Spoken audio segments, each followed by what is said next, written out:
Le cadeau fait par le gouvernement Legault qui vise à rembourser les trop-perçus d'Hydro-Québec ne serait que de la poudre aux yeux, selon une nouvelle étude publiée aujourd'hui. Selon l'Institut de recherche et d'information socio-économique du Québec, cette initiative risque plutôt de coûter 500 millions de dollars de plus aux Québécois. J'en parle avec Jean-François Blain, qui est chercheur à l'IRIS. Bonjour.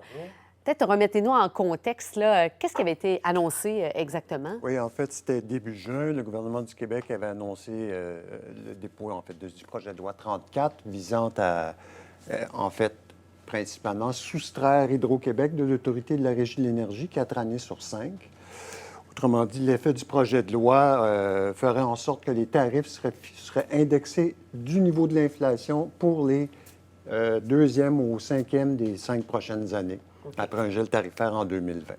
Et pour faire avaler la pilule, en fait, le gouvernement avait surtout fait la promotion d'un pseudo-remboursement d'1,5 milliard dont profiteraient les Québécois, qui était en fait composé d'une remise de 500 millions directement sur la facture en 2020 et les effets combinés sur 5 ans d'un gel tarifaire pour l'année 2020.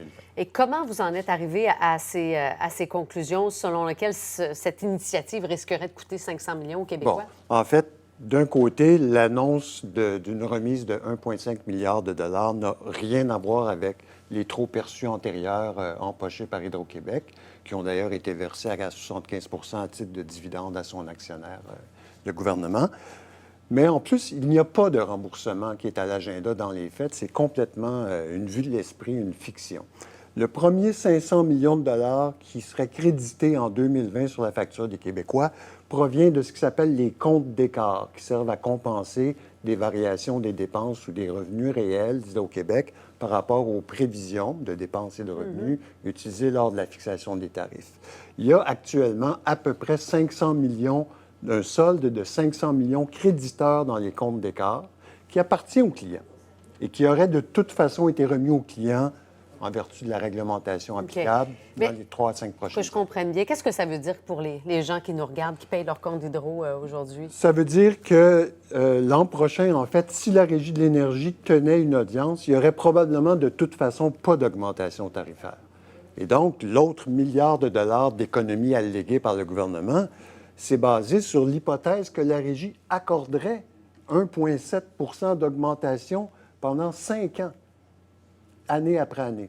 Or, dans les 4 dernières années, la Régie a accordé même pas la moitié de l'inflation comme augmentation en moyenne, moins de 0,7 Qu'est-ce que vous demandez au gouvernement aujourd'hui? Bien, écoutez, c'est un projet de loi d'abord qui n'offre en réalité aucun avantage tarifaire aux Québécois, qui risque à terme, au bout de 5 ans, de leur coûter plus cher et qui leur fait perdre le chien de garde le plus important, l'institution, la Régie de l'énergie, qui était le seul contrepoids devant lequel Hydro-Québec était tenu d'aller valider ses demandes d'augmentation tarifaire.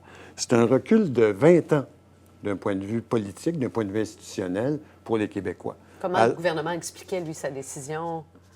Bien, écoutez, il disait, d'une part, les augmentations tarifaires vont être plus prévisibles, mais évidemment, ça, c'est avantageux pour Hydro-Québec de connaître les revenus dont elle va disposer à l'avance.